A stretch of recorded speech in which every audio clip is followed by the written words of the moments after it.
πώς θα μπουν, πότε θα μπουν, με ποιο τρόπο, πόσο χρονικό διάστημα θα κάνουν. Γιατί αυτές που μπαίνουν τώρα για το κόκκινο έχουν κάνει 4 χρόνια μέχρι να φτάσουν να πάρουν το πράσινο φως από το Ελεγκτικό Συνέδριο.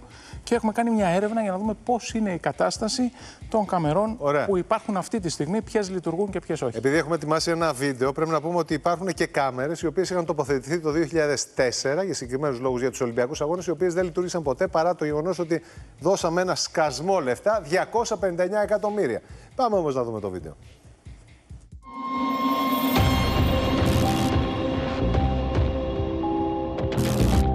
1.388 κάμερες θα εγκατασταθούν στην Αττική το επόμενο χρονικό διάστημα, σύμφωνα με τις εξαγγελίες του Πρωθυπουργού Κυριάκου Μητσοτάκη στη ΔΕΘ. Έχω ζητήσει από τα συναρμόδια Υπουργεία, από το Υπουργείο Προστασίας του Πολίτη και το Υπουργείο Ψηφιακής Πολιτικής άμεσα, μια πρόταση για το πώς θα βάλουμε 1.000 κάμερες στην Αθήνα, οι οποίες θα ελέγχουν την παραβατική συμπεριφορά στον δρόμο. Όμως, ποια είναι η εικόνα σήμερα των υπάρχουσων και ήδη εγκατεστημένων καμερών? Η έρευνα της εκπομπής Open τώρα αποκαλύπτει ότι περισσότερες από 1.500 κάμερες στην Αττική αυτή τη στιγμή είναι εκτός λειτουργίας, παρά το γεγονός ότι είχαν τοποθετηθεί με σκοπό την ενίσχυση της δημόσιας ασφάλειας. Αξίζει να αναφέρουμε ότι το υπερπανοπτικό σύστημα καμερών με την ονομασία C4I κόστισε 259 εκατομμύρια ευρώ, όμως παραμένει εκτός λειτουργίας πάνω από 20 χρόνια. Στην παραλιακή, στο ύψος του Ελληνικού, μια κάμερα έχει σταματήσει να λειτουργεί και χρησιμοποιείται σαν ανεμόριο με το ηλεκτρονικό της σύστημα, αν και εκτεθειμένο, να έχει ακόμη ρεύμα, ενώ τα εγχειρίδια του συστήματος βρίσκονται παρατημένα μέσα στο ανοιχτό ερμάριο. Παρόμοια εικόνα παρατηρείται και στην πλατεία Ομονίας, όπου μια άλλη κάμερα είναι αναδιπλωμένη προς το δάπεδο και επίσης δεν λειτουργεί. Στη διασταύρωση της Πετρουράλη με την Αγία Σάνης, ακόμη μια κάμερα παραμένει εκτός λειτουργίας, ενώ στον Κηφισό οι κάμερες καταγραφής ταχύτητας δεν λειτουργούν. Στη συμβολή της Ποσειδώνος με την Καλαμακίου, συστήματα καταγραφής παραβάσεων του ερυθρού σηματοδότη που έχουν τοποθετηθεί εδώ και 4 χρόνια δεν έχουν καταγράψει ούτε μία παράβαση. Η κατάσταση αυτή υποδεικνύει ότι οι κάμερες που δεν λειτουργούν είναι πολύ περισσότερες από αυτές που είναι σε λειτουργία, αφήνοντας πολλά ερωτήματα τόσο για τη συντήρηση όσο και για τη χρήση τους. Αποτελεί κοινό μυστικό για τους οδηγούς ότι οι κάμερες καταγραφής παραβάσεων για τη λωρίδα έκτακτης ανάγκης, τη λεωφορειολωρίδα και την υπέρβαση του ορίου ταχύτητας είναι εκτός λειτουργίας και χωρίς συντήρηση.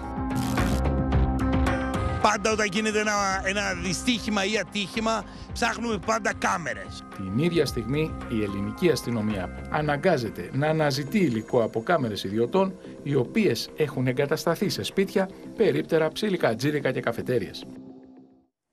Άρα λοιπόν, Κίμωνα, έχουμε πληρώσει ένα σκασμό λεφτά για τις κάμερες. 259 εκατομμύρια ευρώ. Λεφτά τα οποία έχουν βγει από την τσέπη των φορολογουμένων πολιτών, όλο ημών δηλαδή. Χρήματα του ελληνικού λαού. Το επόμενο τώρα που πρέπει να περιμένουμε, επιτρέψτε μου, ναι, είναι να βγει και το σύστημα της επικοινωνίας άχρηστο, αφού οι κάμερες αυτές βγήκαν άχρηστες και το περιβόητο τέτρα και αυτό σε λίγο καιρό δεν θα λειτουργεί. Το λέω αυτό.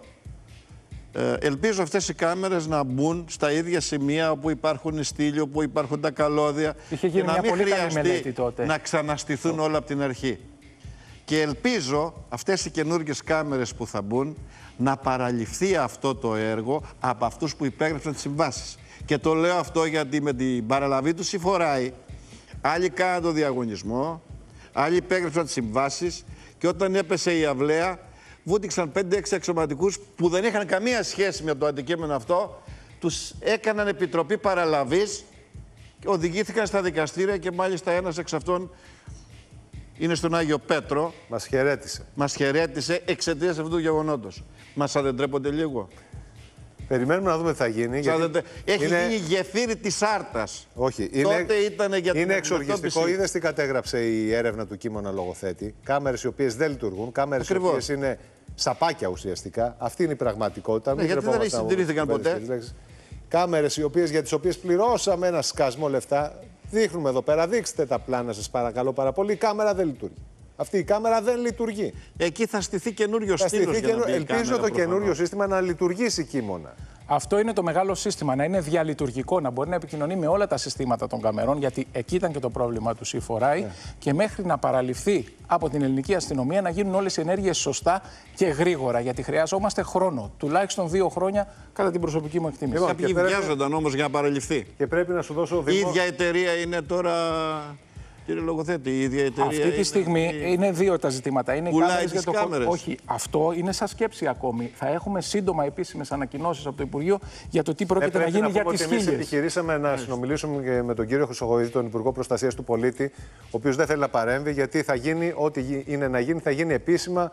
Καταλαβαίνετε, από τον Πρωθυπουργό, από το Μέγαρο Μαξίμου, που θα γίνουν επίσημες ανακοινώσεις. Όμως κρατάμε το γεγονός ότι υπάρχουν κάμερες οι οποίες δεν λειτουργούν. Μακάρι νέες να λειτουργήσουν. Όμως θέλω να σου δώσω δημόσια τα συγχαρητήριά μου, Κίμωνα, εξαιτίας του γεγονότος και του λόγου ότι στην προηγούμενη εβδομάδα προβαλάμε ένα ρεπορτάζ εδώ στο Open τώρα με μια κολόνα σαπάκι, η οποία βρισκόταν έξω από το Μουσείο της Ακρόπολης, και μετά λοιπόν τη δημοσιοποίηση του θέματος πήγανε και την ξυλώσαμε. Θέλω να πάμε να δούμε λίγο, παρακαλώ, το πριν και το μετά για να καταλάβετε. Λοιπόν, αυτή είναι η κολόνα σαπάκι, τη βλέπετε εδώ, πάρα πολύ ωραία, ανέμορφη αλλά επικίνδυνη, και μετά το ρεπορτάζ το δικό μας, τι κάνανε, Κίμωνα, πήγανε και την ξυλώσανε. Προλάβαμε ένα σίγουρο ατύχημα, και αυτό είναι ένα μνημείο για τη δημοσιογραφία, γιατί βλέπετε ότι αναδεικνύοντας τέτοια θέματα μπορεί να προλάβουμε ατυχήματα. Και αυτό το μνημείο εκεί για τη δημοσιογραφία μπορεί να προκαλέσει ατύχημα σε κάποιο διερχόμενο πολίτη. Σαφέστατα, πρέπει να βάλα φύγει, και μια σακούλα από πάνω, δηλαδή, στην Ακρόπολη δίπλα, που σειραίουν καθημερινά χιλιάδες τουρίστες.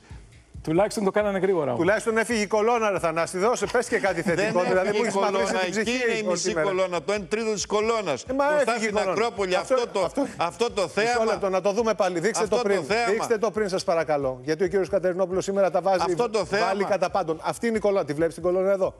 Αυτή η κολόνα ήταν ετοιμόρροπη. Θα έπεφτε στο κεφάλι του οποιοδήποτε διερχόμενου. Μπορεί και στο δικό σου. Και στο δικό μου και στο Κίμωνα και σε όλων όσοι περνάνε. Κοίτα πώς ήτανε. Κοίτα πώς ήταν η κολόνα. Τρύπες στη βάση. Τρύπες. Το βλέπεις? Εξακολουθούν να υπάρχουν τρύπες κάτω, γιατί την κόψανε από πάνω και βάλαν και μια σακούλα νάιλον. Αλλά τώρα τουλάχιστον δεν έχουμε κολόνα, έχουμε κολονάκι. Δηλαδή και κολονάκι να σου πέσει το πόλι μπορεί να τραυματιστεί στο πόδι. Πέραν το κολονάκι από εκεί στην Ακρόπολη. Λοιπόν, Κίμωνα, σε ευχαριστώ πάρα πολύ. Είστε καλά.